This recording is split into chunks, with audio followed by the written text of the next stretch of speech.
Our intro, guys, for those who are watching our podcast or listening to it. Those who aren't, what is it called? Checking out the YouTube video. This is our Spotify type. Uh, Pretty much, this is your host here, Jaime, alongside with my co-host Kelly, What's up? and then we're here alongside with our special guest DJagaimo, coming all the Woo! way from What's up? Cali. So pretty much I want to start it off kind of quick, kind of shoot you a quick question. Mhm. Tell us about your whole origin story. Why like the whole DJ Gamo and producing music and everything. What's your Uh, origin story? so my let's say my origin story is sophomore year, high school. Friend of mine showed me. I think who is it? Oh, the We Are Young edit, but I think Ah, DJ Oh, Small 732. okay. okay. And at the time, Sean Wasabi was like kind of like a smaller, less known, but really cool producer. Oh yeah, like This is kind of like he's both blown up now, ends. huh? He's pretty Yeah, much yeah, blown up. yeah. I kind of grew off from those two things, and then I don't know, I tried to be like him, and then that ended up failing. But I still had the launch pad that I got from him being inspired. So I mean, I don't know. But more so, I decided to pursue into like after hearing like Jersey Club by the We Are Young thing. I was just like, Yeah, whoa, this is a cool sound, and that's pretty much it. That's kind of been it. that's your whole origin story. No parents dying. No No, whole falling no, coming from a different planet. No. no, Yeah, the whole no, 9 yards, no, just no alchemy ritual going on, losing your brother, anything like that. No, no, no, nothing like that. No, but that's pretty interesting, bro. Because I know every person pretty much starts off different. I know Ramen Boy, he pretty much started off back in 2015, not 2015. Mm, When he was 12, I think he bought himself like his own DJ stuff, like mhm, software.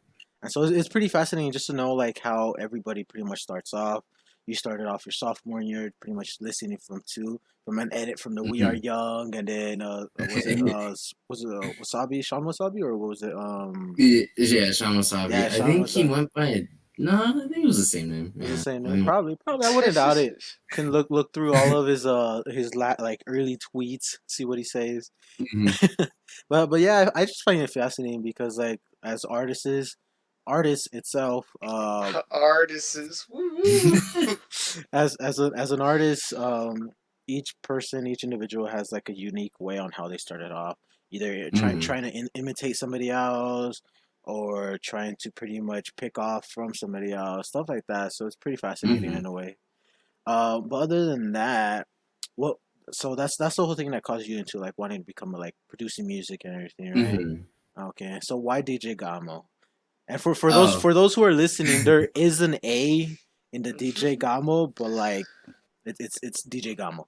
We're pronouncing it So. right for the everybody. the the A, the A silent, Yeah, right? yeah, yeah. So the name behind it is kind of just a pun. So in it's DJ, obviously the first part Yeah. for disc Yeah. jockey.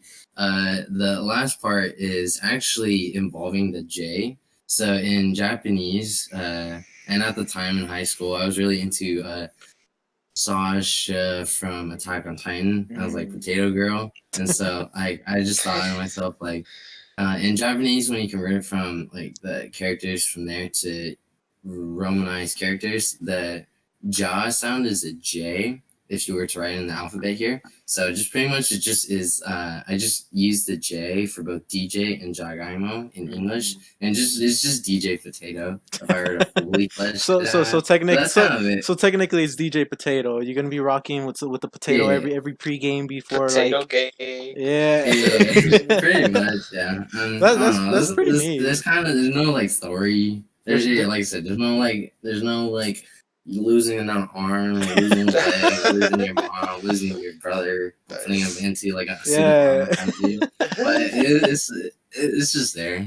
So then would you say was like Attack on Titan kind of inspired you obviously with the name, but also like was that like one of like the first animes you saw? Uh, First one that I really like delved into because growing up like being half Japanese, like for me, like watching Studio Ghibli was kind of like just the normal. Yeah. So like every Yeah. like Saturday or Friday night, come home like was watching like Princess Mononoke, Cat Returns, like all those like bangers, and I was just like as a kid, I was just like, ooh, a cat talks. But then like now growing up and getting out of my shell, like seeing like humans like fight against these like bigger humans that they don't know like why they're attacking them. It was just like kind of like interesting. And like even now, like I haven't like watched the anime, but more so like read the manga. So no spoilers for me, but it's Yeah, still yeah, like a yeah, really like yeah. interesting world. Like Yeah, we don't want to and then like spoil those anime watchers. yep, no, no. Bit. Yeah.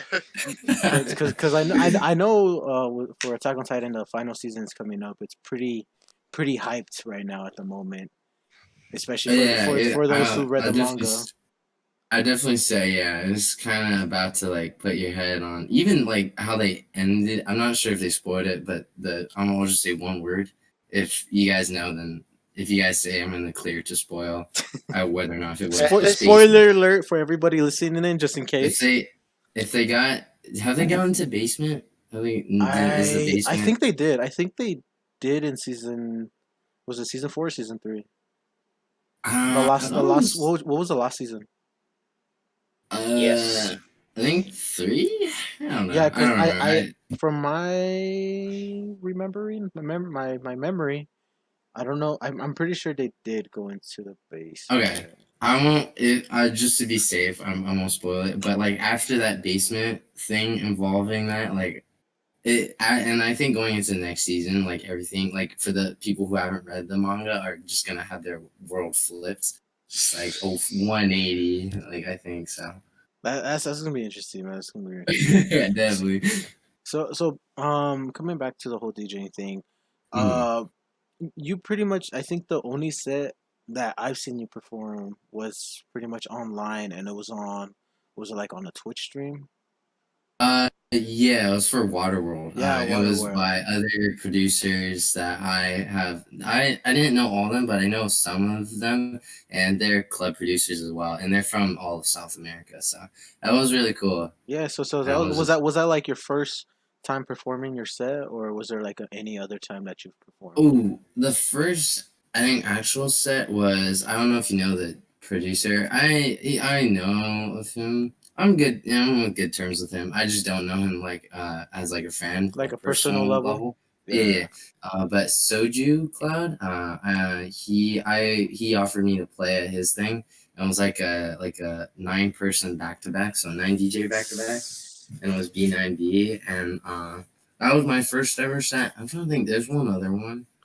I don't really remember the set, but I've played total of 3 online sets. No real sets, but hopefully Yeah. down the line I get Okay. into that on So stuff. so pretty much where's your ideal, or is it more of like if it comes it comes, your ideal venue to perform at? Would it be like a club or an anime convention? Because I know most of your tracks incorporate some of the anime stuff. Like I know when you were on live earlier, you were doing a beat that you like to add a lot of Sailor Moon to your Mm. tracks. Yeah.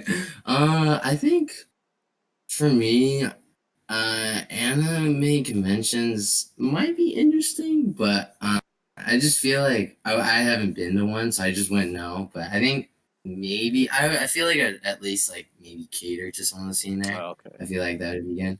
Oh, Uh, okay. Clubs, I feel like it would be out of place because I'm still like 20 and I'm just like a little kid, like drinking like margaritas while everyone's streaming like Sugarcane. I'm like, You're gonna have the X on your Yeah. heads. Just yeah, It'll yeah, be just be like CM kid, Punk and it, straight X. yeah, and but I feel like if it's like what DJ 4B and Skrillex did with like 4B and Friends, and if it's all Jersey, and if it's like everyone that kind of knows what it like knows about Jersey and just club music in general, I feel like maybe some anime kind of sounds like even like Hikey's like Need You, I feel like can go off like the Okay. K-pop like sound. Oh Yeah. yeah, most definitely. And so would you say your more ideal or suitable venue that you would probably prefer to perform at would be at an anime convention because of the whole anime style that's incorporated inside your tracks. Yeah, kind of mostly, and But mostly because like I don't know how to do like some hard hitting tracks. It's like Slink's Run Ricky Run. I just don't know how to produce that like kind of style. I totally respect people who do because that stuff is hard. But for me, I'm more of like like sort of like the R&B, K-pop, yeah, anime kind of like side of it. yeah, So like it's I totally respect smooth, it. like it's smooth. You know what I mean? Like Smooth and slower and yeah, less hard Yeah. hitting, but like a little bit like cleaner, I guess, yeah, yeah, or yeah. not cleaner, but this is just different. So would you say you would have to go check out an anime convention first in a way? So Yeah, and just after like this whole maybe like see. pandemic, just plugging it real quick, you should check out Anime Inputs because I know that's where Ramen Boy pretty much performed. I think it was like 2 years Mm-hmm. ago, and it's a small convention. I feel like it'd be very suitable in a way for you to perform. Mm-hmm. What like you still have like pretty much this whole year to pretty much kind of like if you ever want to perform or anything, probably set up and everything and hit up Mm-hmm. Ramen Boy to see get in contact with those in anime and post because it's a very Mm-hmm. small convention, but it's still very big in its own way. Mm-hmm. So I feel like that'd be a good suitable way for you to like pretty much get into that scene of performing live. Mm-hmm. So I can't wait for it. So whenever you have your first pretty much performance live, you got me. I'm gonna fly in just for that, bro. I got you. or And then we can probably do the whole plan that we're gonna do with everybody from Cali with Ramen Boy and everybody like eh, chill out and everything. yeah. But yeah, that's pretty fascinating, man. And then Mm-hmm. going back on what you said about Jersey, Mm-hmm. not I don't think not that many people know about Jersey Club. What is Jersey Club in your own definition? Like, what is its what do you classify Jersey Club, and what is its whole ideal in a way? Because I won't lie, Mm-hmm. I hear about Jersey Club, but I don't really know about Jersey Club. You know what I mean? Okay. So in terms of like just denotative like meaning of Jersey Club is a genre I think made originally by like break beats from like over in the European scene, and then New Jersey, Baltimore, Philly. Those are the three like cities that really got into like making their own style of it. But Jersey's the more well known out of those two. But it was started going off, I think it was made in early 2000s, and then it's like a genre that has a set rhythm to it, but it's like also like a really cool genre because it has like samples that like not many like no one would think to put it in any other genre. But if you come into Jersey Club, like you have stuff like vines like go best friend, that's my best friend, like stuff like that. And then you have basketball sounds, you have anime sounds, you have like everything, like stuff that you wouldn't think that would be in Jersey Club, and just it's all in there. In terms of what it Jersey is, Club is pretty much a multi versatile like type of genre that includes pretty much everything in a way, but uniquely. and I think it caters to really like who like any producer, because what one person might use for their samples that they might like might be completely different for another person.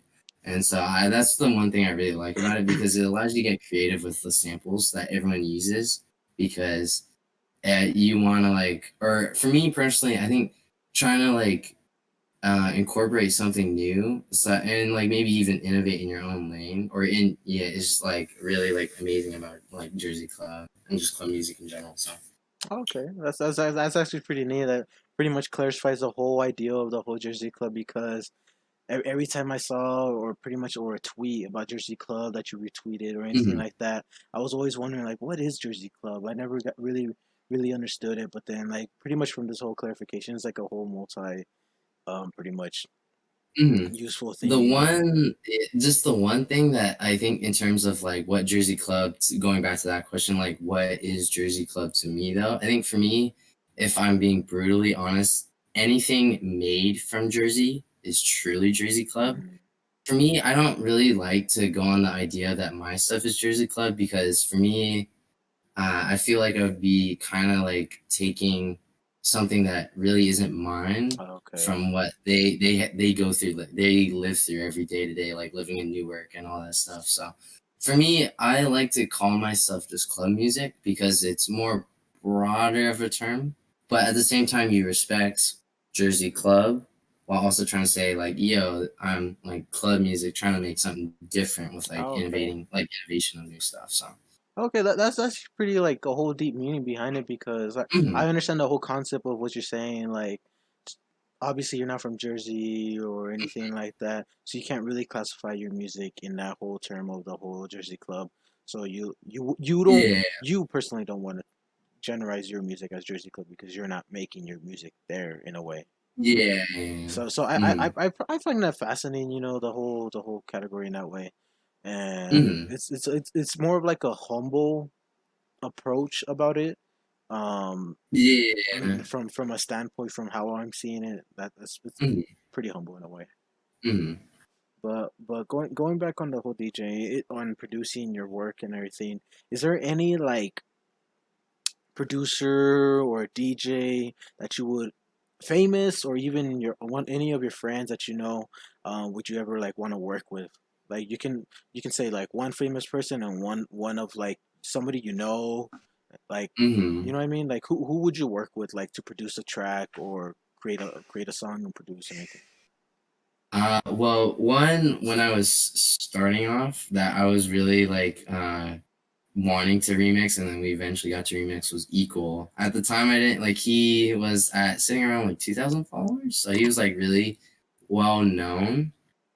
I think, or something like that, or maybe less than 2,000. Either way, like that was one of the producers that I wanted to get a remix in, and after that, I was just like, yes, because I really like him. He's a really cool producer, and he constantly, I feel like, elevates the and innovates club music and That's just the genre itself. So, that's pretty neat. one person that I would like to uh, collab with at some point if I ever get the chance to is Heike because I just want to learn just how he does his music because like I've been listening to it throughout this whole year, just back at it again because he has so many like good songs. But every time I do, I always just get amazed at how little yet how simple and how like hard punching his tracks are. Because for me, like I have like at minimum sometimes like 50 like samples are in like a track, and for Heike it's like only like 25 or something from what I Dang. can hear, and it's like it but it like still is like clean though. That's the thing. I'm just like always amazed at how simple yet like how punchy it kind of comes out too. So that would be one I'd like to one person I'd like to get a collab with. That'd be pretty And hype. and then and I guess I'll do like sort of like a past, present, future thing. One person that I'm going to be, I guess I'll do a little bit of a shout out, but one person that I am going to be collabing with in terms of getting our project out, which will be out by I think Friday, is Ooh, Gons. okay. Yeah, Oh, so he's nice. a Brazil or South American. I don't know which country he's from, but South American club producer, and we remixed.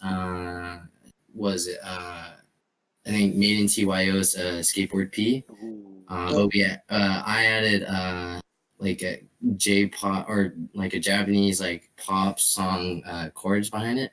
So I think that will it'll like bring a Okay. fresh take to it. Okay, that actually sounds pretty high with Yeah. the Yeah. whole theme. So the whole Mhm. that's actually pretty neat, honestly. And I know you like to hold on to a lot of your songs and that you Yeah, produce.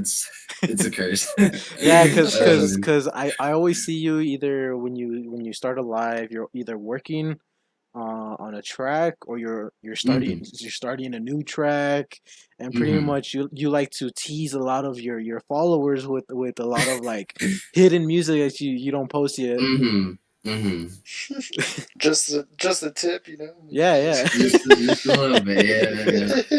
Just like the secret DJ tools, yeah. Yeah, yeah, and it's pretty neat, and like I Mhm, mean it keeps the people wanting to come back for more because I know I think the first time I heard about you was when I heard about Ramen Boy, which was like 2 years ago, Mhm. and like I keep on seeing these beats that you keep on like playing on your Instagram and everything, and then I go to your SoundCloud and I'm like looking constantly searching for the song, and I'm like it's not there. Like this boy's just like give me some blue balls or something. Like he's just teasing me. Oh man. But yeah, honestly, that's pretty much how you keep people coming back. That's a good Mhm. way to like hey stay tuned, stay here, keep up with me, keep following me, and Mhm. Yeah, one yeah. of these days I'll post a track, but One like of these days. One of these days. It's gonna happen, damn it. it is. And then I want to ask you about a story, a collab that you Mhm. did with Ramen Boy, an original song that he did. Ooh, And yeah. so he on our episode with him, he informed us Mhm. that pretty much he messaged you not last minute, but it was like almost the deadline for the Uh-huh. song. And so what was your whole mindset when he asked you to hop on that song like towards the deadline? Funny enough, uh, we'll give another shout out to one of the great club music legends. But at the time, I still haven't been. I kind of fell off of it just because of like work and stuff. But and when like COVID was kind of really hitting hard and like everyone had to stay home, Yeah. Ballads, formerly known as Gang Oh Sign, was yeah. doing his ciphers, I saw that. I and saw that. first couple of ciphers in, it kind of got me into like making a track, but like at the same time like trying to like keep it simple, that way you don't have to worry about like overcomplicating things. Yeah. And I think that really helped me get into like subconsciously like helping me out with Ramen Boy and his track, because like we had like 24 hours before, I Yeah. think K9, the person who runs Sekai Pay, uh, he told us that like we had 24 hours to do it before like to get everything together from like Equal, Westflex, Calvo, Kopi, Maddie, and I think some other great club producers as well. But he told me like, yo, like I have a project that I have to get done, and he said, would you be down for it? And because I had a lot of practice with the ciphers with like 24 hours, I was like, yeah, sure. And pretty much all I added was just like basketball sounds. I mean, I hate to be cliche, but that's all I truly did. And then I just added like well, because I think the reason why is I was watching just like as he was texting me over Discord, I was watching like what's Slam Dunk, the Oh, OG okay. like the basketball Yeah. anime, I still and haven't seen it. It's on my list. I still haven't seen it. It's on my yeah, list. and then I was just watching it, and then like he messaged me, and then I was like, yeah, sure. And then I gave it a listen with the chords, and I was just like, yo, this kind of go off to like this like basic like slam dunk like epic moment kind of video, just a general one. And so And from there, he messaged you like early in the morning, and he was like pretty he pretty basically told us that he messaged you like it's not like super early. I think it was like either 7 or 6 a.m. yeah, And yeah, he was like luckily DJagaimo was like up at that time. yeah. And And but I think that's pretty interesting, man. Honestly. yeah, and I think this was kind of like when I was just my sleep cycle was like way out of whack. But I think I stayed up that whole night because I think there was a an event that I think I forget who was playing, but I think Equal, like a lot of the co-producers were there, so I wanted to stay for like the like main headliners and all the like minor acts as well. But Yeah. I stayed up through that, and like after hearing the chords and thinking about Slam Dunk, I was just like, okay, let's add some basketball sounds, and then just that was kind of it. And like I sent it like back to him and forth, and he's like, "What do you think?" He's like, "Yo, this is actually pretty tight." And then from there, like that was kind of it. So And we just so punched it through. that's pretty crazy. Like making like pretty much like a track in like 24 hours, Yeah. and and especially with your whole sleep schedule pretty much all messed up in a way. Yeah. But that's pretty intense. I think I wouldn't say because I've made music. I think the fastest I've made a song was probably like either 30 or 20 minutes, and Hmm. that was like the I feel like making a song as a rapper is way easier and faster than making a song as a producer and a Hmm. DJ, because like you gotta like find actual like you're producing a beat Hmm. in Yeah. as a rapper, you're just putting lyrics on the beat. Uh, So yeah. I can't really say my like, obviously the process is quicker, but like I would say it's more easier compared to producing an actual beat and everything, because Hmm. I've tried producing a beat and yeah. Yeah, No yeah, I feel that. I way. feel that I just sometimes. had something on loop the whole time and I didn't know what I was doing, but Mm. I but feel that. that's I always find it interesting on how DJs and producers pretty much compose a beat from start to finish. Hmm. So I would like to ask, just going off of that, how what's Hmm. your whole process of starting a song? Like, what do you do first when you're starting a song? For me, uh, in terms of starting it, it's really just either like low key. I just go on like K-pop instrumentals. I just find like stuff that's like good.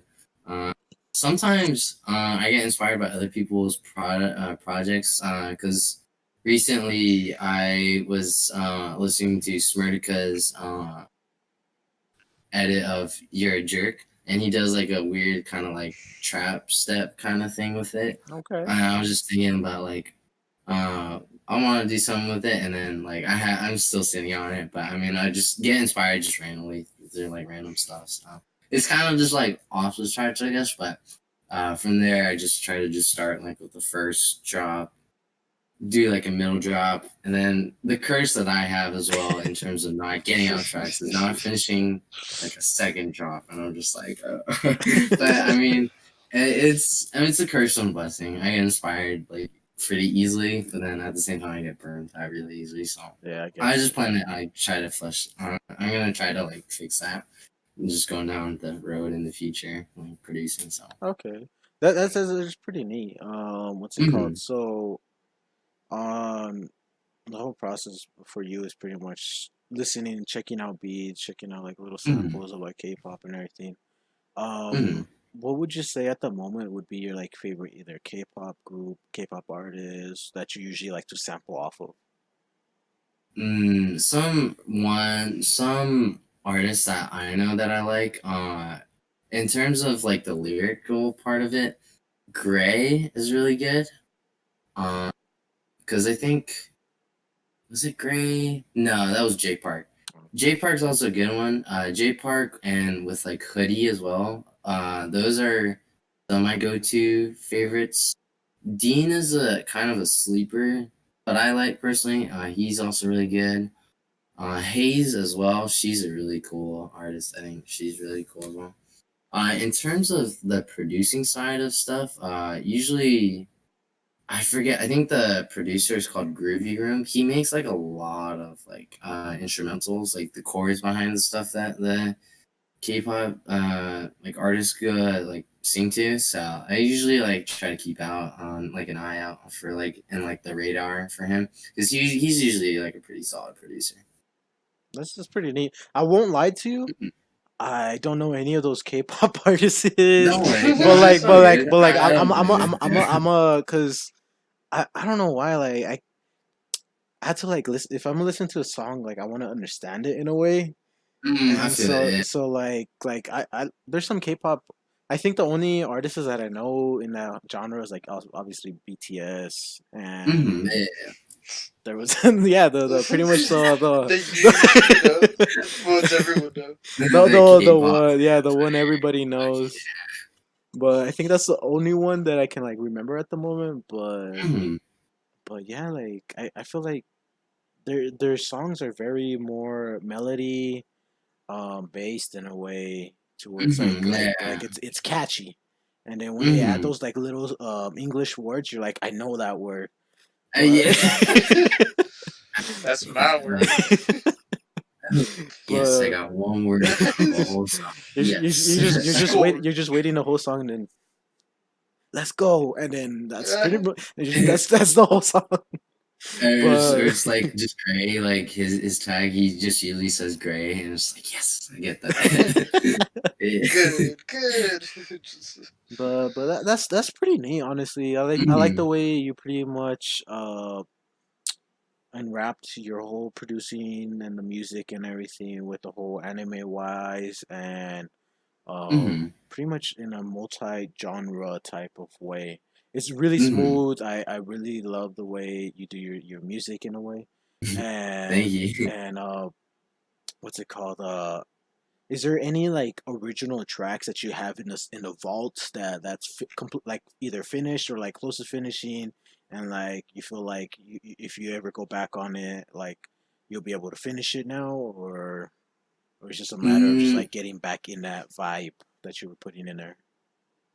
the only original one that I have, and I really like it, is Corduroy. It's just I think I was doing like I think I searched up like dancehall or like not ballet. I think it was more like dancehall, and then there's just this like first segment of like a dancehall track that I really liked, and I just chopped it up, and that was like my original. I just added like basic like chants, but that one I really like because I think for me, my what I was trying to go for was trying to like use like one sample but chop it in different ways to create like a different like four count every like four count, so it sounds like you don't know what to expect and you're on like your feet Oh, kind of okay, deal. Yeah.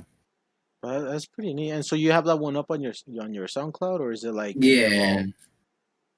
No, I have it. It's still up. Yeah, I plan to Okay. keep it up. It's that Okay, one I really like. so do you remember like because I've asked Ramen Boy this? Do you remember like your first ever track that you did? Like, do you still have it with you, Uh, or is it like up to the public, or is it like private? I have it vaulted. I still have it on my SoundCloud, but it is a at the time because the Fofo Fire was still a thing, and that was like after like falling the off the deep end for Sean Wasabi, getting into like club sounds. Fofo Fire was my inspiration on this, but I did like a kind of like a simple edit of Gypsy Woman, and yeah. Okay, I really liked it. It got me kind of like rolling with the ball because like I heard like some like I just searched for like R&B and I'm just Gypsy Woman. I was like, yeah, like the instrumental's clean. So that's pretty neat. And Mhm. so you said that one's in your vault, or is it on SoundCloud? That one's well, it's on SoundCloud, but I just vaulted it just It's privately. both. It's both, so don't get your hopes up. Yeah. But I definitely like it. I just think for me, just like since it's kind of like old, I just feel like I wouldn't really like to promote it as much because I think my style is kind of grown in a way. I still like it though because this is my yeah. first ever track. So. Yeah, it's your first track that you produced and created. And it's like your baby. You're waiting for Hmm. it. Like as you grow, obviously it's gonna grow in a different Hmm. path. So like the way you make music now is probably pretty much different from the way you first Hmm. started off. So I so think for me, yeah, I think for me, it's like a good way to look back at like where I started, just see like, just to like tell myself, look, you've come a long way. Like, you didn't even know how to do like a pitch riser with operator, one of like the tools in Ableton, but now I do that like every track. So that's just kind of like cool. so what would you say right now at the moment is the hardest thing for you to do when you're like when you're producing a track? Like, what's one of the things that you still kind of struggle on? One thing that I really do struggle on, and it also ties into why I can't finish a lot of songs, is trying to especially for club music, trying to use different vocals from like a acapella if I can find anything, or just anything in general, and just chop it, or just find like a different like thing I can chop, so that way I don't sound repetitive in like the first drop. Because usually, um, for me, I don't really know of like any like well like known like acapella maker stuff that's like either free, like, Yeah. or it's like no virus kind Hmm. of stuff. It's like a gray area there. But just like stuff but like with stuff like that, like for me, just with whatever resources I have, I think I always kind of like find myself in like limbo with that stuff. Like I use like this word that I really like and chopped in different ways, but part of me wants to use it again because it sounds good, but I feel like it shouldn't because it's like a second drop and I want to like give like variety to the song. So Yeah. that's like my greatest challenge I'm dealing with right now.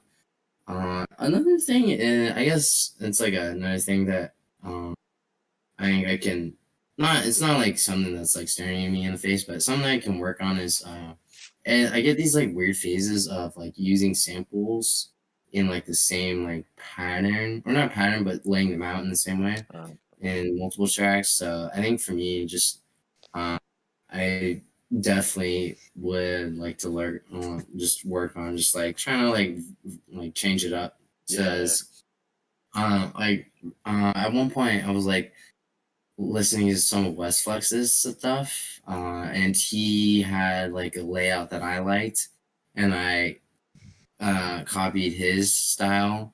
But then at some point, I had to tell myself like, let's stop. Let's try to do something else, and because I feel like if you do like one same thing like over and over, it kind of gets old. So Yeah. I just want to like give new styles to it. Yeah, so you gotta like bring in like different things every time in a way. Just so you Yeah. don't stay conform to that one genre or one thing that you're basically doing at the same time. hmm Okay, hmm that's pretty much like kind of like what every artist kind of does, especially like Drake. Because one time, hmm one song he'll sound Jamaican, on another song he'll Yeah. sound like completely different. He went through his whole Yeah. R&B phase where he Oh was singing man. about heartbreak and everything, Marvin's Room and everything. So hmm so I get it on the whole artist stand where like you can't stay the same your whole career. You gotta like Yeah. switch it up in a way. hmm Drake. Just Drake. yeah, that's what I was thinking. Drake. Drake. Dude, they got Drake. pushed by Pusha T. Man, don't play with me. Drake. Oh man, so that's actually pretty crazy, bro. Mhm. But it's also interesting in a way because every obviously every artist is different. Mhm. Once you figure out your own like wave and your own traction and everything, it's just you're gonna be blowing up. And especially with the amount of Mhm. passion that I've seen every time you're working on the track, you're dancing to your own tracks, you're hyping it all up. And so, like, especially like I think it was either yesterday or the day before, I was at work and you were and on your Mhm. live, and you were working on a song that you were doing with the whole basketball thing, and then you're adding a Sailor Yeah. Moon. I just see you like pretty much stand up and just like dancing and everything, just like hyping it up. Yeah. So like I feel like with the amount of passion that you put in, obviously it's gonna keep on going higher and Mhm. higher on a whole Mhm. different level. So it's pretty fascinating watching you pretty much develop as much as you can, and you're still Mhm. young, man. You're still young. You're actually younger than me, so you're younger than me. Yeah, Really? yeah, yeah, They're both of us. yeah. Than both of Funny us. enough, if you don't mind me like sidewinding a little bit, that like with that, like I feel like heck old in terms of like club producers. There are some mostly like I think South American producers that are like 12, 13, and are making like really God crazy club tracks. damn. Are you I'm like, serious? golly, yeah. I think some artists that I'll give shout outs to, they all deserve it. Narutino, he I think is like 12 or 13. Oh I don't man. really remember. Gonz I think is not even 18, I think. Equal, I think he's around my age. So and like Ramen Boy, I think all of us that like started out earlier were all kind of the same age, like Grinless, I know Trunks. Although he does trap, he used to do a little bit of like the hardcore Jersey Yeah. club music kind of thing. Trying to think. Yeah, Ramen Boy equal Trunks and Grinless, who's now LJ Kotnick. For if you know him now, not when he was around. Like we're all, I think, kind of the same age, and then they're just like producers who are just like coming out and just like crazy. I'm like, That's what crazy, the man. heck? I really dig that. Like that's like, I mean, I just think like when I feel like since we're there to like be not like role models but to like have like them like I don't know, look up to us, but like more like just to have like someone to like be a Yeah. reference to, like if Yeah. you want to like cop their style, you know, or just something like that, or just at least like have like tracks to listen to, Yeah. like we're like it just feels so amazing that like we're just there for them because I only knew of like stuff from like the East Coast, like Philly, Be More, Newark, NJ, all that stuff, and I feel like they're the generation after us, like them being the first wave. Uh oh, I my think frozen. you froze a little bit. Yeah. Yeah, Yeah. I was I about to I think say. you got you. froze. Sorry. You just Oh, wait, okay, but I just feel like since like my only exposure was like the first wave of like the heart of club music, which is like Jersey club or like New Jersey, Newark, and all that stuff. But like to then like have like sort of like people like my age be like the next like help fostering in like the next generation of club Yeah. producers is like really amazing. That's It's pretty kind of neat, like man. That's whoa. it's pretty crazy Mhm. too. A 12-year-old, 13-year-old is like producing tracks and everything. Yeah, they're making like stuff that I wouldn't like normally think of. Like if I was like, I'd still be like, I don't Would even would know, would just it like would it be those. like, because I know when you're younger you have more of a like a creative mind in a way. Mhm.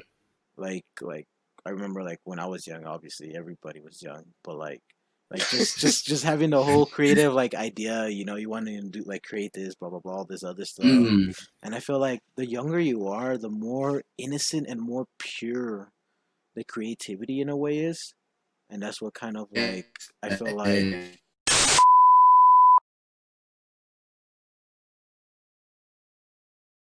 Yeah, going back on the whole thing, I feel like when you're younger, you have that whole pure and innocent, creative mind in a way. And so, Mhm. depending on others, I know Kelly, he wasn't that pure and innocent back then. I was always pure and innocent. I don't know what you're talking about, man. All right, This is a Oh Christian man. server. back in my days. Holy. But yeah, that's just pretty crazy, man. Especially nowadays, like Mhm. with everything on the music business, like there's 12-year-olds, 13-year-olds, 15-year-olds in the rap game already like blowing up. Like I know Little Pump blew up when he was younger. I think he was like what, like 17, 16? Yeah.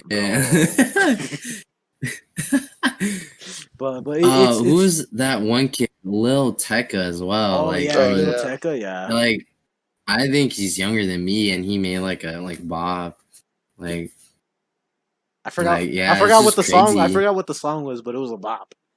I know, yeah, yeah, But yeah, it's just crazy knowing like nowadays like the next generation that's coming in is already pretty much with their whole creative mind, and especially yeah. Hmm. nowadays with the whole technology, like you're able to easily put out a track now than how it was like way before.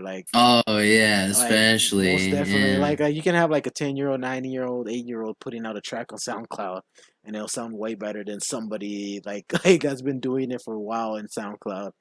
Yeah, So yeah. it's pretty neat and fascinating in that whole Hmm. concept. So it's a great thing that technology keeps on evolving and everything. But Yeah, like it's definitely. gonna catch up on us.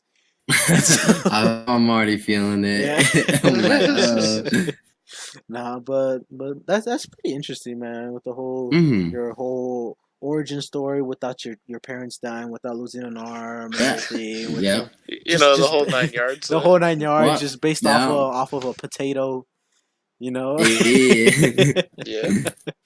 But that's neat, man. And then Hmm. now just continuing off from that, Hmm. what would you say at the moment? Would you say at the moment, obviously, would be your favorite anime at the moment? What's your Mm. favorite? Sorry. Uh, What's your uh, what's your favorite anime at the moment, and what's your like all time favorite anime?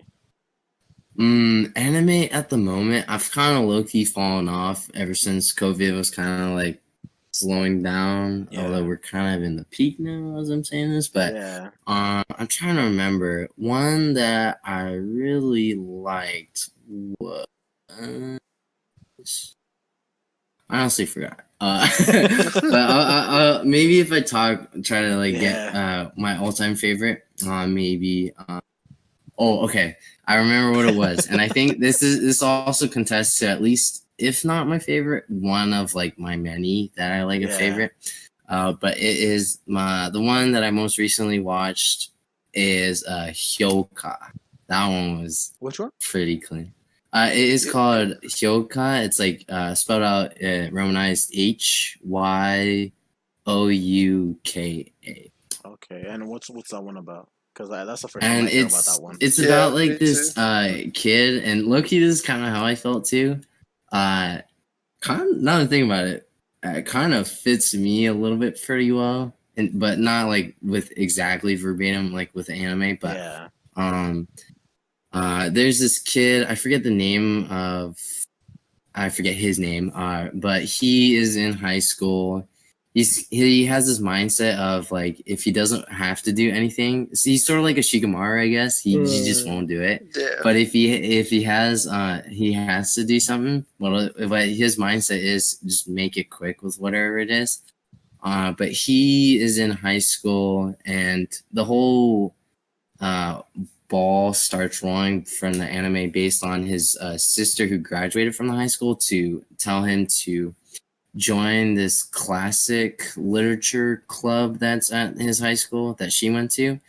And he, in the first episode, goes there, and there's this girl in like a typical classroom. Yeah. Of course, it's always by the window, and the girl's there as well. But she's there, and she is very like, I guess, like open-minded, and she's the exact opposite of him. Like he's like Shikamaru, kind of all that stuff, and she, I don't know what would be a good Naruto character to describe her, but she's like the opposite of her. Like she's always curious, she wants to do stuff, and she always wants to like I guess like in a way like and with like the direction that the anime goes to, that she likes to solve like mysteries kind of and stuff. Just like she's just always like curious and open minded, and so it's just once they meet each other, he kind of like just gets dragged around with her, and more so like she like pulls him around, and he's just like willingly just yeah, unwillingly I guess rather just like just follows her and all that stuff. But at the I guess I shouldn't spoil it, but that's the premise of it. It's just like a kid that is just kind of just there just to go through it, meeting someone who kind of makes like high school bearable and all that stuff. Okay. So yeah. So where do you get the whole concept of like you kind of feel like you're that character in a way? I think for me, obviously being I was in like the main mindset of the main character, and I was just there to like go through school, all that stuff, just go home, do work or do homework and all that stuff, come back the next day. And I think for me, the catalyst, even though it's not a really cute girl next to a window on like the third story of a Japanese high school, it was, I think for me, club music, like Jersey Club. I think for Okay. me, because of that spark, and So like so that was Jersey kind of Jersey like Club my was go-to. right there on the window, at the third floor, the Yeah, classroom. Yeah. Jersey Club's right there yeah, waiting for you. Okay. yeah. Yeah, and he was just like, "Hey, girl." He's like, aha. Oh, oh God. What's up, boo thing? Oh man. Oh But man. yeah, I think that's like how I like kind of fit in. So. Okay, I get you on that. I think Mm-hmm. everyone kind of feels like they're a certain anime character in a way. Mm-hmm. So I feel like everybody does that obviously just to Mm-hmm. Yeah. get out from reality and everything. Yeah, I Yeah. feel that. So Kelly, what would you say is the anime character you kind of like feel like you portray in a way? Yeah. Depression. No, Oh. I don't know. I guess the person that I liked the most was Ken Kaneki from Tokyo Ghoul. Mm. Oh. So you planning on getting eaten up by a girl? Yeah. Oh. Eat that ass. I mean, what? Oh my. Oh man, no. No, I it's I think just mine yeah. was. I don't know if it's gonna be like kind of like basic, but I don't know if it was like Sasuke Ooh, or I forgot who. There was a certain character. Nah, you're more of a Rock Lee kind of guy, Just right. Oh man, I'm about to take off my ankle weights. Just drop them. bruh, that scene, battle scene, I Yo. remember that scene. That scene Bruh, was high, I remember bro. that watching that on like was it Cartoon Network that I I feel don't know. I feel like it was Cartoon Yeah. Network because they were playing it at that time. Just the weights, just and you're just like I was a Yeah, kid, like yeah. yo, And everyone's like, I don't think taking off a merely ankle weights is gonna do anything. And then as soon yeah, as they like say that, just yeah, Just sorry fly. kid, you're sorry kid, your shake weights on your ankle, nah, and then it just like yo, everyone's like but like everybody just puckered up. You know what I mean? yeah. Just freaking But that was an intense episode. But especially, I don't know. For those who haven't seen Naruto or still watching Naruto, spoiler alert, I guess, with the whole Might guy and Madara. Have you seen that episode? I've seen all of it. Yeah, but I've rewatched it. that one was like probably my favorite fight in the whole Naruto series in a way. Because just the whole man. Like That one was my favorite. that was It was a good one. close. It was It a was good one. close. It was that close. one. I think that one's one of my favorites. It's not my all-time favorite. If Which you one don't would you mind be? me, Yeah. Which one would you be your all-time favorite then? my favorite is Shikamaru versus Temari. Like Ooh. That one was just the good, too. fact, just like it's how simple it's laid out. Yet the fact that he like learned how to do the parachute with the kunai to extend his like shadow. Like I was just like, bruh, like yo. It's like To be fair, they're playing checkers and this boy Shikamaru was just playing chess. Bruh, he was like, and with like the whole like Twitch thing, bro, like Twitch, like chess, like he was like GM, like Grandmaster, like Yeah, he was a he grandmaster. Grandmaster, like who is it? Carl Magnuson, Yeah. but of like ninjas. I was like, what? Like, like I was, but I just hate it. I low key like as a kid, like I hated how they ended it, but now as an adult, I kind of like I appreciate it because like as a kid, like his explanation just like didn't meet rationale with me, and just like him saying like I thought of like more than 200 ways like I could try to end it, and it's just like both weren't, and none of them were gonna end. But then like as a like an adult, I kind of appreciated that because like I think like he kind of was just like I give up, and so like I kind of feel that like yeah I give up. He's like I know so many ways to finish this, but nah. Yeah, deuces. It's that meme where it's that black guy and he's just like and he just disappears. Deuces, and he just yeah. I feel like I don't know if my all-time favorite fight. It's kind of hard to pick in all of them in a way, but I would say obviously either the final fight with Naruto and Sasuke, or the Sasuke and Itachi. That one's a good one for me. Which one? The first encounter, not the first encounter, the one where he ends up killing him. Oh, that one. Yeah, yeah. That one was pretty high for me. What about you, Kelly? What's your favorite all-time Naruto fight? Kakashi and Obito. Ooh. Okay. Wait. No, which one though? Shit. No, it was the one where they're showing like them fighting, and then it would flash back to when they're fighting as kids too. That was dude. I will give you that. I think the way that they like, especially with technology advancing on that topic, like the way they like framed that one with like the like flashbacks was just like absolutely. It was top notch. It was top notch. and then the way you just like pretty much grew emotions after the whole flashbacks with Obito Yeah. and everything. I'm like, oh man. Yeah, and especially with the fact that like when the flashbacks they like show how like playful they were to like versus like life and death. Yeah. I'm Yeah, like, yeah. "Fuck." And then with like the old classic like sad Naruto like damn, Oh, Yeah. bro. like That was damn. Yeah, like I was like that. I was like that honestly is a really good fight. I think the saddest death for me was Jiraiya. Oh oh yeah. yeah, That Me too. was like That was big tough. he, big sad I, death. I remember there was a meme where it was like a Discord server, and I don't know if you've seen this one, Kelly, but it's Jiraiya. It's like a Discord server and has like the little icons, and Yeah. it's Jiraiya talking to Tsunade. He's like, "Hey, don't worry, I'll be back." Blah blah blah. It's gonna be a quick survey mission, and then it has a channel where it says hidden raid, and as soon as he goes in, he's like, "Oh, okay, that was pretty easy." And then all you see is all different pay names just pop in. He's like, "What's up?" Like he about to get some hands thrown at him and everything. God, Oh my.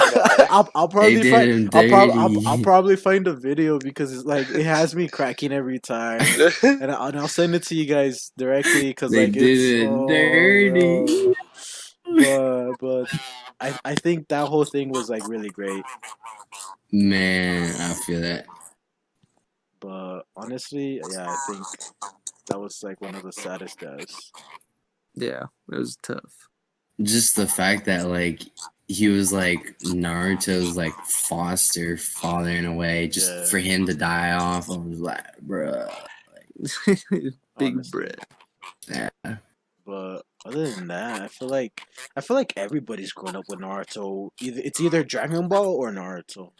Mm, Because I think I when I first I didn't even know it was an anime. It was like when they showed it was Dragon Ball and it had like it was like my parents thought it was like a satanic show. When the whole intro, right? Because my family they're really Christians and everything.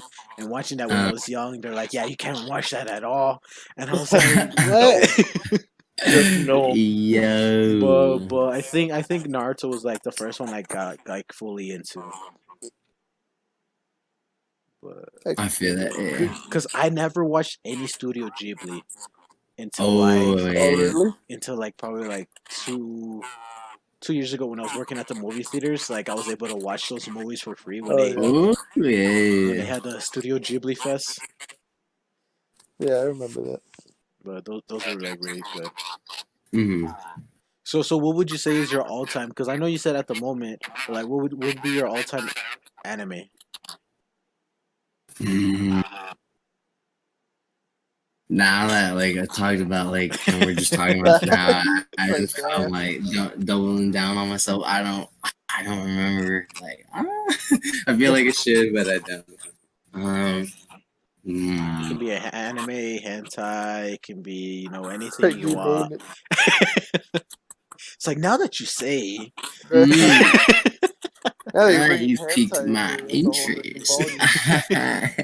different ballgame. Nah. In all seriousness, I think it's not an anime. Well, it is. It's not like a series though. It's not like a 23 like series one, but it's gonna be a movie.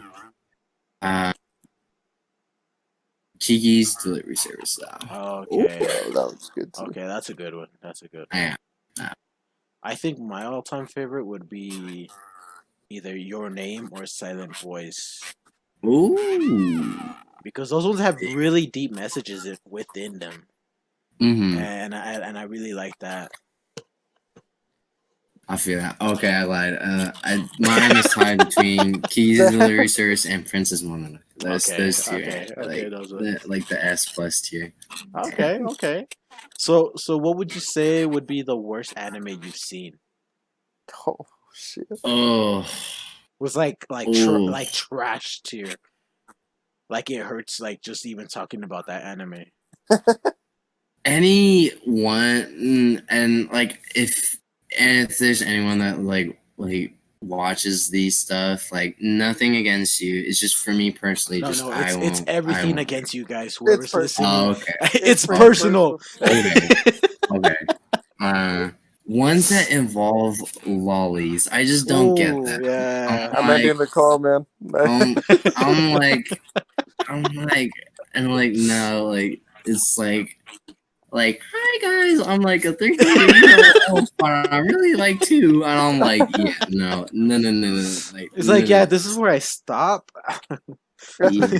This wasn't That's where I'm this like, wasn't the hentai I'm looking for. My search bar didn't work. It was broken. I think it typed Yeah, in the I wrong just don't anime. understand it. Yeah, I just don't get any of those. You don't, so you don't like pretty much any of them that kind of have like those over, not sexualized, but like those lollies that everybody's like, oh, she's hot and everything. I just don't like know like for me it just doesn't like grind with like just groove with me. And I'm Okay. just like Question: What lolly hurt you? I don't know. What lolly made you think like feel like nah, all lollies are trash?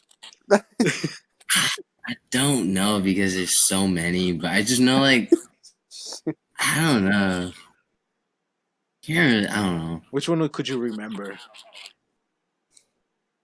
The one with like the one where it's like the like maid. It's like a maid cafe one. It's like something I don't know. It's like there's this one like maid that wants to be a girl, but he's really a guy or something. And I'm just like, Oh, that. oh. Just the way that they mentioned it was just like one weird and two. I just didn't like the character to begin with. But then as soon as they leaked it out like through like just like telling the like story like context, I was just like, yeah, that's like ooh, that's like. Yeah, I feel you. Honestly, I don't like to look at lollies. You know what I mean? Like it's weird. You know what I I mean? just Like, feel like it's just sort of like we just don't go there kind of a sitch. I'm just like I'm good. what's it called? Stan made a quick entrance in our bracket. He was like, hello and goodbye. Yeah, I know, because Stan, he big shout out to Stan.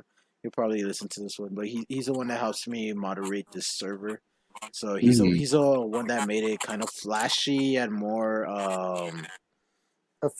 official and more structured in a way that goes with the whole theme of elevator talk. Because like our whole theme is like obviously we're in an elevator, there's gonna be floors that we stop on and everything. So like like with you, obviously we made a penthouse for our guests. You know what I mean? We gotta give them that treatment. You know what I mean? Gotta make them feel right, you know, baby.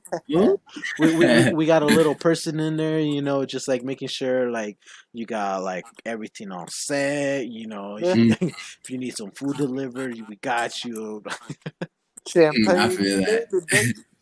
But yeah, shout out to Stan for help me making the server. He's actually teaching me how to do the whole server, and he's fixed many of the mistakes I made because I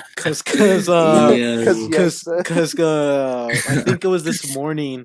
One of our special guests that we're gonna have for a later episode, he's like, "Hey, I can't see the penthouse chat." And I was like, what do you mean? Like, I have you on the roll already. Like, I already have you all set. Like, you should be able to see the chat. He's like, no, nothing's showing up. I was like, oh man, what I do? And so Stan went in and he's like, I got this and everything. Presentation with you. Yeah.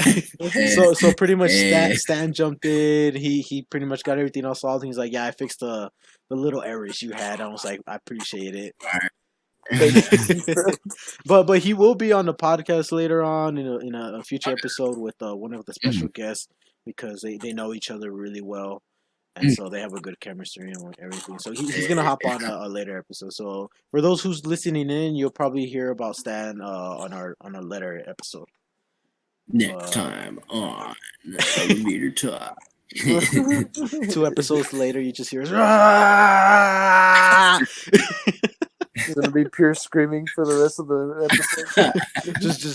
just powering up.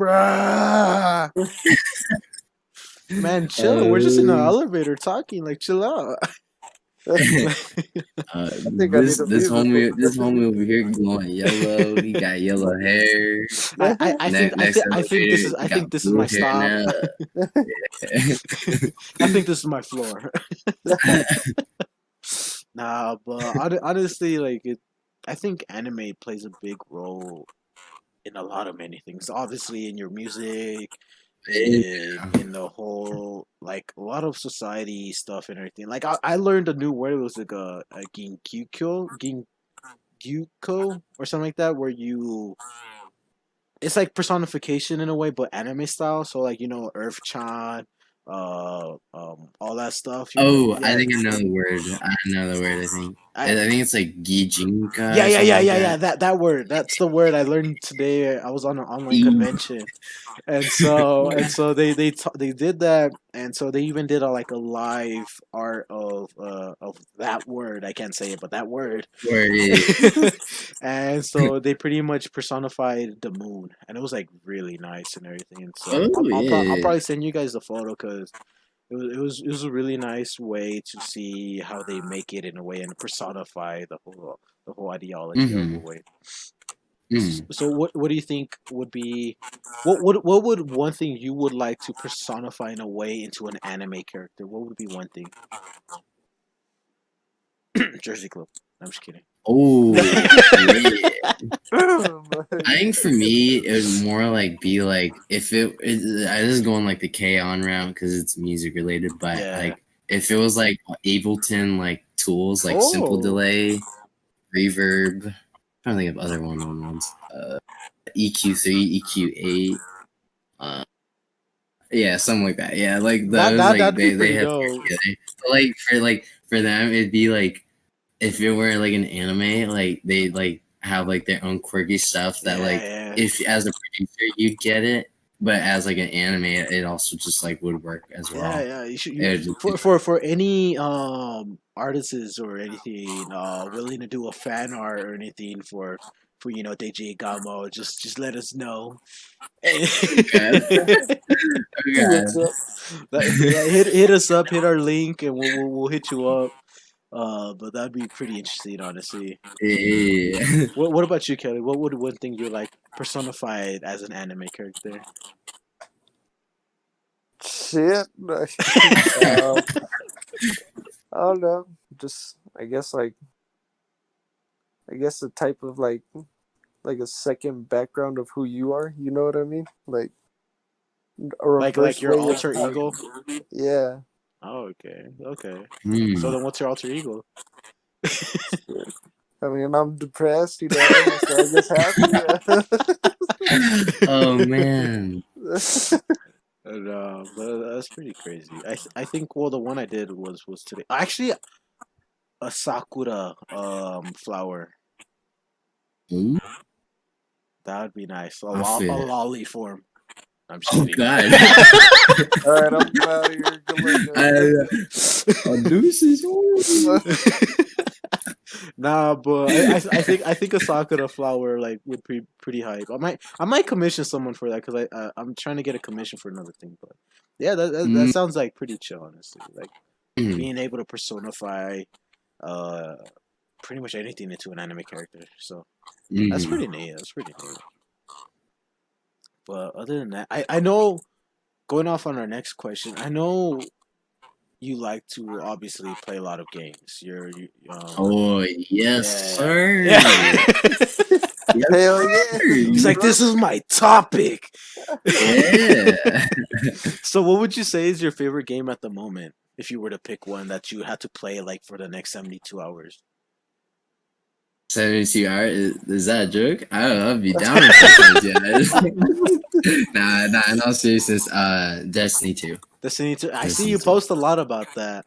I post a lot on Instagram about that, yeah. I So, really like that game. so would you say like you're pretty much like not like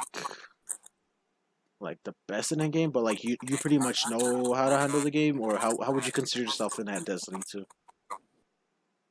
If someone was to like if there was like a class for it, like a master class, I feel like I could maybe teach it like to some extent. Like yo, I'm your instructor. Like you see on like YouTube ads, like and it's like Destiny I am the 2. captain. Look at me. I'm the captain now. I run the server. But yeah, how many hours do you think you've put into Destiny 2? Probably over 100 hours. That's intense. Mm-hmm. So you're like a huge Destiny fan, obviously. Yeah.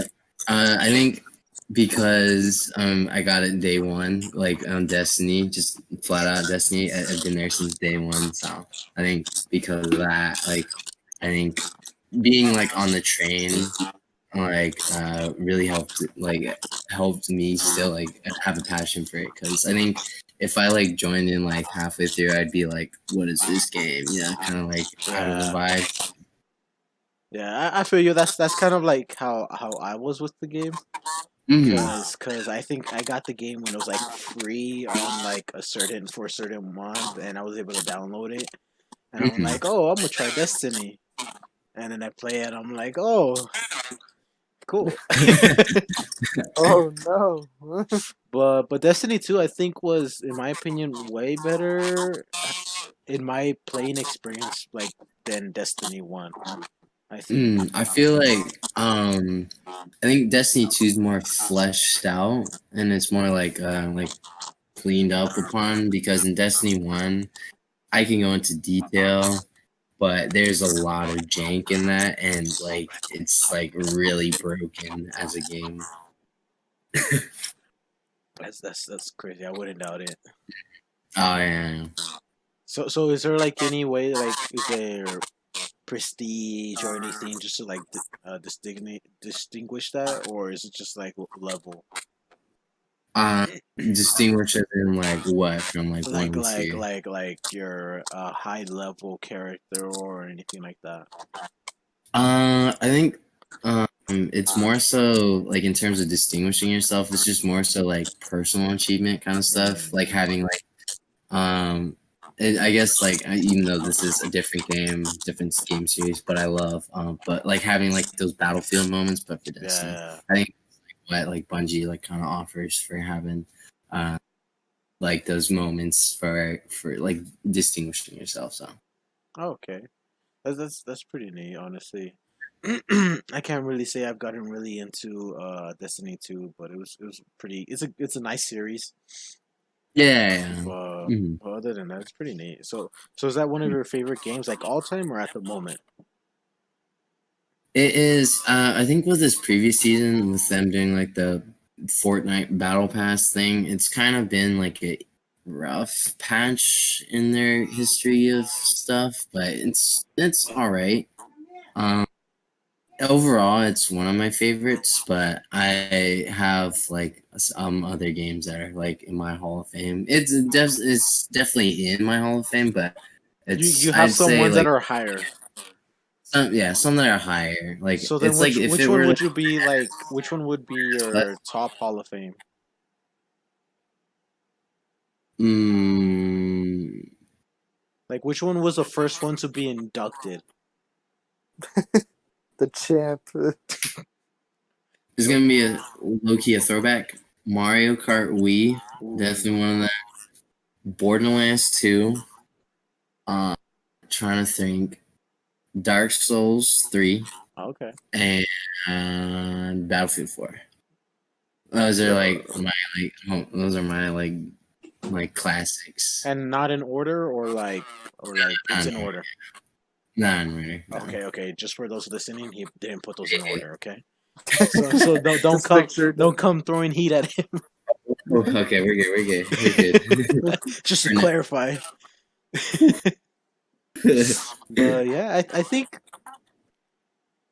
I've gotten into the genre of the visual novel game. And so, like, when I got my Switch, I think I played Tokyo School Life, and I've been when I was playing that game, and when I finished getting one certain story, I kind of fell in love with it, and so Mhm. I feel like I haven't felt this way about a game in a while. Because obviously, like I have like my all time favorite games. Like you can't beat a Madden in a way. Like Madden is like a classic in my opinion. Because I think I started with Madden like probably the '97 game or something like that. Like when it was on PlayStation One or like even Mhm. the GameCube version. But I think I've gotten into the visual novel genre, and I think I fell in love with it. Like I haven't been this happy about like a genre in a while. Yeah, Cause like just so that like I can understand because I feel like a zoomer right now. By visual novel, yeah, like so is it so sort of like Telltale games, kind of like somewhere in a similar story where it's um like your actions kind of dictate like yeah how the ending will go. yeah. Okay, okay, Basically, it's right. I like think that, that's but I'm a huge person for like my genre for like when it comes to anime is a slice of life. And oh yep, that's a good and I one. No love lollies though. slice. No Yeah, lollies. no lollies, no Yeah. lollies though, no lollies though. But I love slice of life. Like I'm a huge like I love the whole romantic genre and everything.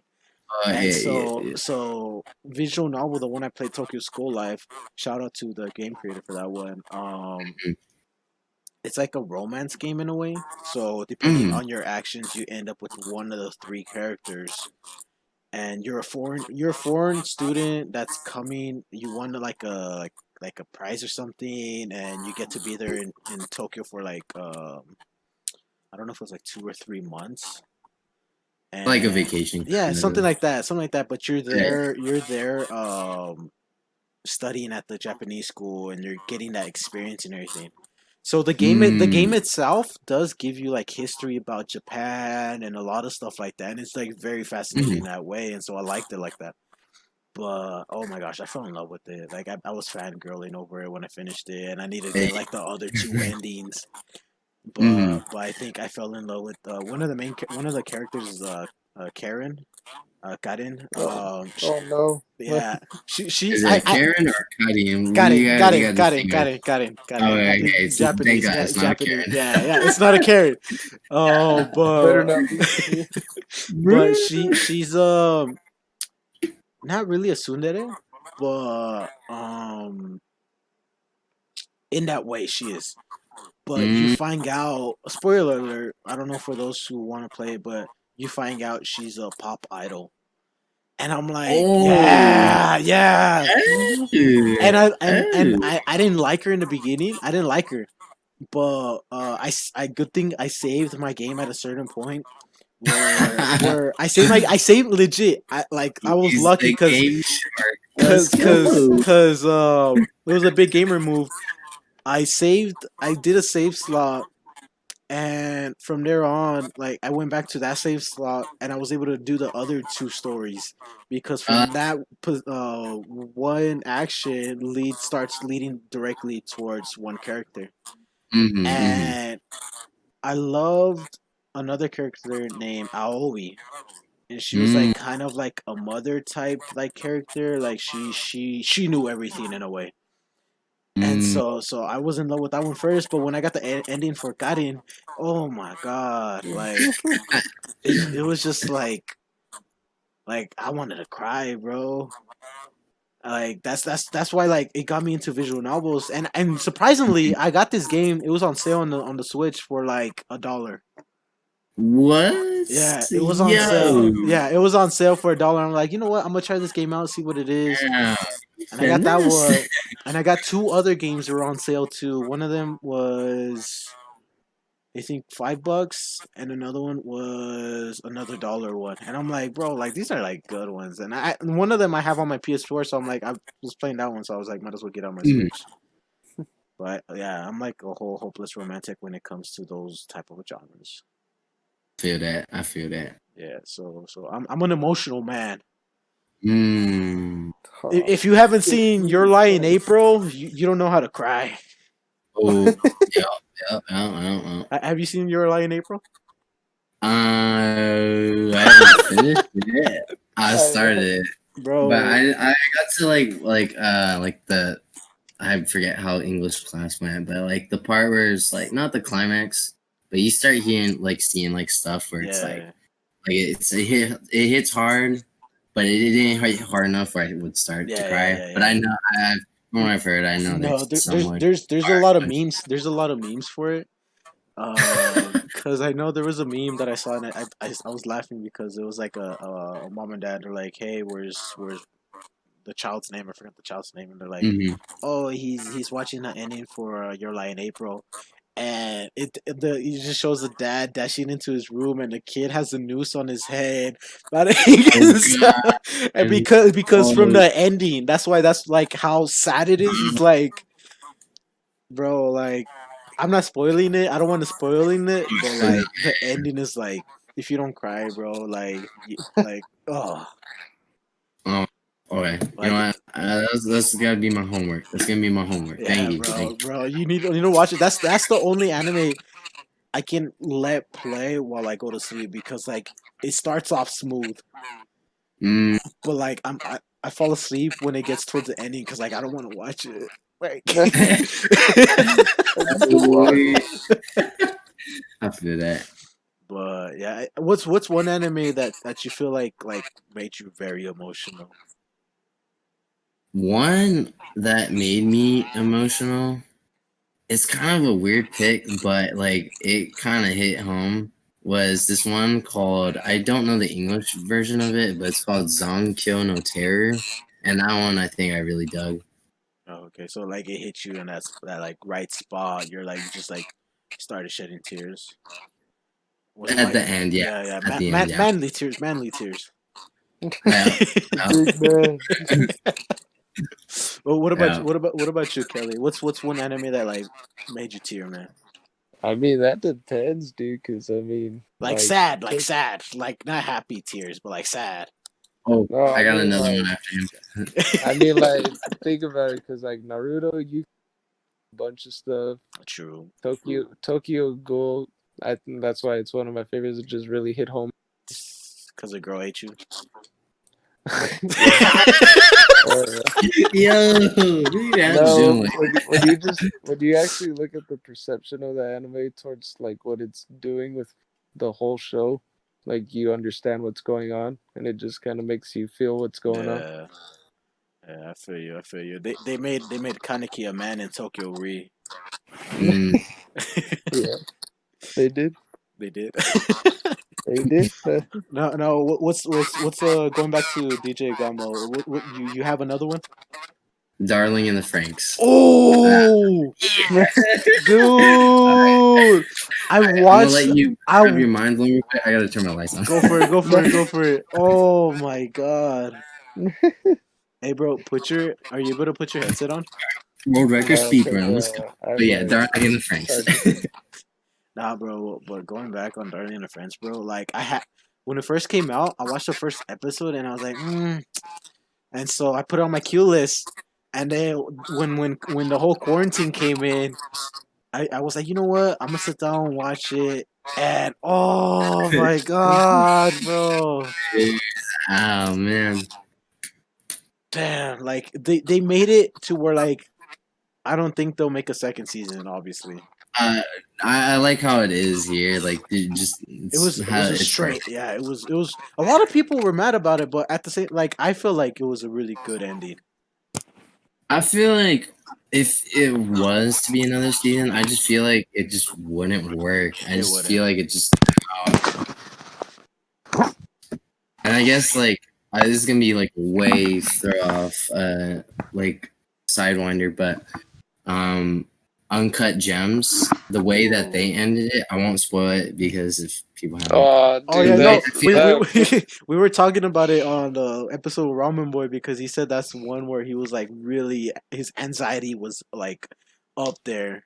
that movie I was just yeah fucked. after like yeah I just like it goes to the same thing about like with Darling in the Franxx, like the way they ended it. I feel like in a way like with like Adam Sandler's character, I feel like that's kind of like the I hate to be like kind of like a little bit as like sad boy hours, but that was probably like Oh yeah, the best, like the way that like and like how they pan out like on his face without going into spoilers. I think that's the best ending he would have ever probably had because he was going for like the hustle like constantly, Yeah. right? So he'd always be like, like I always want more, right? And then just like when he like got the peak and he was on the high, like I feel like that was probably as happy as he was gonna get, Yeah. or in the way it was gonna be like the best for him as he was probably gonna get, even though Yeah. it wasn't best for him literally. Yeah. But Well, obviously. Yes. You But know. yeah, it was. Oh my god, Darlene in France, bro. Like I kid you not, 02 is like my second waifu right now, bro. Like right now, Asuna, like she's fighting for that position still. Like it's hers still. But Yeah. like, but Ooh. like 0-2 is coming in with some like some. Oh, bro. Dude, I forgot about SAO, man. Yo, yeah. But Darling in France is a really great anime. For those who haven't seen it, I recommend it. It's what is it, like 24 episodes, 25, I some think 25, yeah, but yeah, it's somewhere around like, there.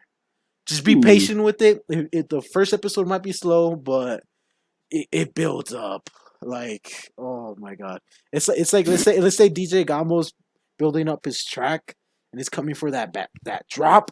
That's how it is. Like, oh my god. hopefully, but Nice. He's just like slowly role playing. hold on, Hold up, just pause real quick. hold up, rewind that, baby. But honestly, like that was a really great show. Hmm. But have you heard of Plunder? No, that one I was like kind of like thinking about. Read the manga. Read the manga Okay. because they haven't updated the manga yet. But like, oh my Ooh, god, it's like speaking of, oh my it's god, I great. forgot. Like What Demon manga? Slayer manga. Yo, Yo, I haven't caught up to. I've only gotten up to one part of the anime where it's kinda was uber spoiler, but I haven't seen what they've done after that. yeah, dude. Oh, and another one. Ooh, this is another like anime that I like. As I we're sidewinding everywhere, but one that I like.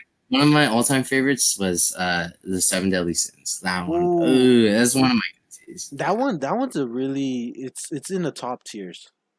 But I just don't like a lot of how like people, the I think a lot of people didn't like was it the second season or yeah, or the third. the I didn't like third? how the third was just because of the like they had to switch over like with due to like money stuff and the studio handed it over to a different one. So Yeah, I as soon as I saw like the first episode, I knew like something was off, and I was just like, I'll just read the manga. Well, and like I already read the manga at that yeah, point because I was just like craving at the end of the second season of the manga.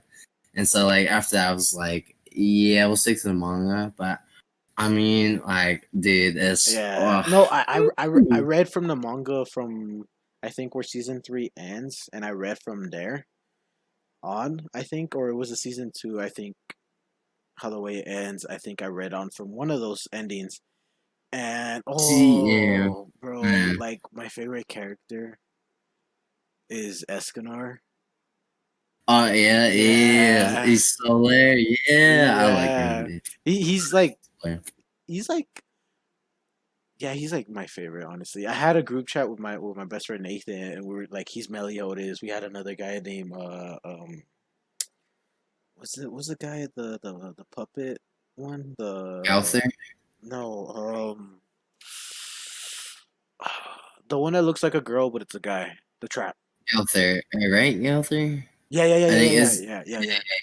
Yeah, so another friend was playing role playing as him. So we had like a group Mhm, chat and everything. So we're like kind of like mhm. talking smack, like, oh, I'm Escanor, I'll beat Meliodas. Like, bro, like it was like RP. yeah, Yeah. so it was pretty crazy. I don't know Mm, if I still have that chat. I'll probably look for it, but like it was pretty funny. Like we were just like talking smack nice. about each other, just Yeah. like favorite character. But Seven Deadly Sins is a really great anime. For those who haven't seen it, I I think it's recommend pretty it. great. I'll But watch it. Nice. bro, yeah, you should watch it. It's I'll the give At it a least the look. first two seasons, and then from there, manga. The yeah, rest of the yeah, yeah. yeah. What's it called? Isn't season 4 right now only in Japan, right?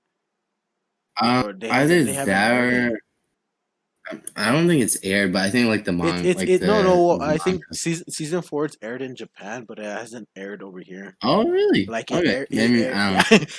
It aired. I But think it was last year during the winter in Japan, and it okay. hasn't came over here in the United States yet. And I I'm kind of salty I just because hope they like bring like I think was it not Madhouse? I think that's not the studio. Was it maybe Madhouse? I don't know. I hope, whoever it was, I hope they bring him back yeah because that would be like how they get like everyone back onto it. So yeah it's pretty hype. But yeah, the Kelly, you should watch Seven Deadly Sins. It's pretty hype. It's on Netflix. I'll give it a look. yeah, that's it. I, Yeah. I know like Netflix doesn't like for certain animes they don't put every episode. Have you noticed that? Oh yeah, And Really? yeah. Hulu does that too. That's weird. That's Yeah, like it's really weird because you're like, I think I forgot what anime I saw, and I'm like, I finished all of it, and they're like, oh no, there's like more episodes. I'm like, what? Like, I thought this was huh? it. Hmm. It's like the whole That's weird. It's like the whole John Travolta meme where he's like, Yeah. Yeah. Hmm. but it's weird. I don't know why like they don't put like the whole episodes. It's a Mm. mess. It, It's it, a it, whole I feel mess. that. especially with Naruto. Oh yeah. Yeah. But that was some classic animes, bro. Mm. But other than I'm that, big bro, fan. I highly recommend you checking out the anime infos for a convention, bro. Definitely. Cause Ramen Boy goes to that one, and then Anime Expo. Anime Expo, yeah. I And went what there last Fanime? year. I haven't I've heard of anime, but I haven't gone to that one. There's there's Mm-mm. there's a lot of well known anime conventions in California, way more over here than Texas, obviously. Yeah, But I love California. California's been nice to me every time I visit. I But hopefully once this pandemic ends, we can all go over there in Cali and just, chill with everybody, get an Airbnb, have everybody just like throw a little party. You can perform. Ramen Boy and friends. Yeah. Yeah, we can have like a little DJ set. You know what I mean? You know. For me, I would just probably Yeah. like me in the corner, No. like doing like a master class, like, yo, No. what's up? We're gonna learn how to produce a track. Yeah. That'd Oh, be that'd be if hype, that was like bro. a thing, I'd be like that would be my thing. That Oh, would be my lane. going back on the whole producing thing, I forgot to ask Hmm. because I was I think I asked you this on the live, but I Hmm. wanted everybody to hear this. But would you ever consider because I know you love producing and everything, and you pretty much not mastered it in a way, but you have it in a point where like you can teach somebody in a way, kind of, right? Hmm. So would you ever like offer like sessions, like you would offer like paid sessions of you teaching people how to get like beginners producing? I feel like I wouldn't really. I think for me, like I'm not really in it for the money. Just if like you reach out to me and like if you're just really like if you're like out here like out like in club music like passionately trying to just like just like being there to study, like I'm more than happy to like offer like my knowledge, even like what my like tiny knowledge compared to like this, like I'd be more than happy to just share like what I learned over the years to like people, because like me, I just think like, and I think Balance always like touched over this, but he like with he's I think a little bit older than me and like Ramen Boy and like our generation, but he's like Yeah. not too old for like Slink and Unique and that. I think maybe somewhat like behind them. He's like between us, our two generations. Yeah. I think he kind of like,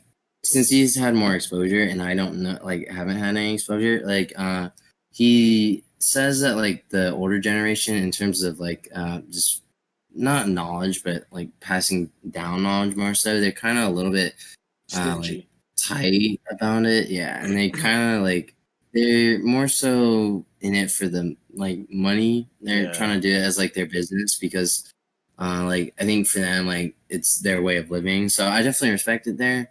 Although on the one hand, just being on the uptight part, I just feel like for me, I just think like there's other than like stuff that's like link and all that stuff, like I feel like, you know, like if it's like his samples and stuff like that, like to that extent I'll respect it, you know. But if it's like stuff like Sailor Moon stuff, and like someone asks me like, yo, like what's the anime sound that you use, right? And if like it just happened to me, like I didn't make Sailor Moon, right? So I have no right to guard it, like be a Yeah. Karen of samples. So I just be like, you know, like, yo, what's Sailor Moon? You know, it's like I'll send it to you, but there's YouTube YT to MP3 converter kind of Yeah. stuff. But that's pretty And neat, yeah. man. That's pretty neat. So for those who are listening in and you feel like you're very passionate and want to become a producer and produce music, hit up DJ Gamo. You know what I mean? The cool ninja DJ over here. You know. Shit. So honestly, I find it like very very humorous and funny and pretty cool way whenever you post like videos or like photos of you like with like either like cosplaying as Zabuza Oh god. Yeah. with your belt and The you just belt, yeah. yeah. I forgot about that. Yeah. Yeah, but those are like pretty chill. And you have your like what kendo stick, and you're like Yeah. posing in some of them and everything. Yeah. But I find that very like pretty chill and pretty like you as a person, like you're pretty like your whole vibe and aura is like chill. Mhm. Like just from the whole, Yeah. just from me, like I guess like the first time I ever like communicated with you and everything, like it was like I don't know if you remember. I think I was on one of your streams, and it was like me and some other guy, and you were doing like a pickle rake thing, and we were like saying like, "Oh, do this pickle rake beat," or like sample Oh, it. that was one of my friends that I know. Yeah, he was doing Yeah, he was trying to do like I think like a Akira kind of like funny club track yeah, thing, like go off a little bit. Yeah, so yeah. So I remember that. So we made a whole like inside joke about that. So like every time we were on the chat, like it was like that whole like little inside joke that nobody else knew except for us. But like yeah. I love the whole energy that you give out towards the whole community Yeah. and everything. Mhm. But I feel like we're nearing towards the end of our episode. Surprisingly, we've been on doing this for like about like close to an hour and a half. So God damn. Yeah. time does go by fast. It's when you're Mhm. having fun. Heck yeah. But yeah, is there anything like advice that you want to give to like producers in the making or like any artists in the making? Like any advice that you want to give out to them? Yeah, I'd be more than happy to do it. I just think we'll start off with like the basics for club music. We're just going into like if people are interested in that. Um, take reference and from like other producers. They're out there. They have their style. One thing I would recommend with that though is if you're going to at least take pieces of what other people's style there, try to make it yourself. And I know with like samples it can be really hard because um it'll be hard to like manipulate how like samples sound because samples usually are sound the same generally. But in terms of like laying it out, if you're in Ableton like in the stew, just try to make it your own unique style, and I feel like that'll get you down the road, I think, further than just if you're just trying to like copy like just someone outright. Yeah, Just be you. I feel like that's usually what like gets like I think that just helps you know, just make you stand out more. Granted, I think some styles are definitely like more popular than others in terms of like what people do, but I feel like if you can master it, I feel like you can just get as much like popularity as because then like you'll have your own style that yeah, you've built up from the ground. yeah. In terms of just music in general, have fun with it. If you're gonna struggle with it. Don't try not to be like me and like only start halfway through and don't finish it. Granted, I'm gonna be trying to fix that up though with an EP that hopefully I can get around to. But I mean, if you do have struggles, like it's fine. Just take a break from it. You don't always have to be like that. Sometimes I even like have to tell myself like, just play like Destiny 2, Yeah. go on the PH, you know, I'm down low, but you know, like stuff like that, you know. But just just tell yourself that you got to take a break and just you'll get back to it whenever and just have fun with it. I think this is going back to club music, but if you ain't dancing to it, it's not there yet. If you see yourself It ain't dancing, it. If you're not bopping to your own track, it ain't it. but other than that, I think that's it. Yeah, that's all I gotta say. So Yeah, that's pretty neat, man. Honestly, Mhm. some wise words. So if you guys ever wanna hit up DJagaimo for any pretty much little teachings on how to produce, hit him up. We'll have his whole social media in our bio, pretty much talking about him and everything. So make sure you guys check it out. And so we're at the end game now on the podcast episode. What? And this is for the segment where we let our special guests pretty much promote anything that they want that's going on, or like anything that's upcoming. So is there anything upcoming or something that you want to promote? Um, I think just for me, the big thing, two big things is one from when we recorded this rather, uh, Friday, June 26th, gonna be releasing Skateboard P made in TYO remix with Gons. He is a South American producer, and can't wait Yeah, to have we'll that. go with Yeah, that. yeah. And further down the line, I'm gonna be having an EP, hopefully, sitting around either 5 or 6 tracks on it, but hope to get that out. That'll be my at least one of like a go-to like if it'll be sort of like my classics, I guess, if Okay. you will. So hope to have that, Is make is it there be like a a classic. little sneak peek on the name, or is the name Um, not set yet? I have a name for it, but I'm gonna do a play on words with it. But it is the name of the Ableton tool that pretty much is like a staple of club music. Okay, It's called everybody write that Simple down. Delay. Simple de- Get your Simple notepad Delay. out. Yeah. All right. And the play on words I plan to do it is just sort of like a air, like you're at a terminal and you're like it's a simple delay, like sort of like you're just trying to like get through life and stuff. But Okay. I think the whole idea of it is just like there's gonna be like times like you need to like slow down, just be a delay, and just like, and for me like having like music there to like slow down like my life, just slow down is just what I want to give out to other people. Like stuff that I feel like will like have like a good like time for them.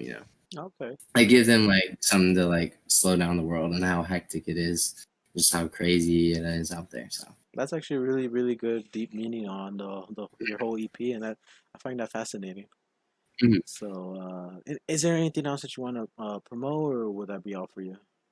mm, no, that'll be it. That's all for me. That's All a right, wrap. so make sure you That's a guys wrap. go check out DJ Gamo on his social media accounts. It's at DJagaimo. Is there an underscore at the end or no? Nah, it's just Yeah, straight up. it's straight up because nobody else is gonna put Damn. the silent A. Yeah. There's no damn silent A anywhere else. Yeah, no, one and only. So we'll have his social media links in our bio. So make sure you guys go check them out. And this pretty much concludes our episode 3 on the third floor for our podcast Elevator Talk. Yes, Kelly, it's episode 3.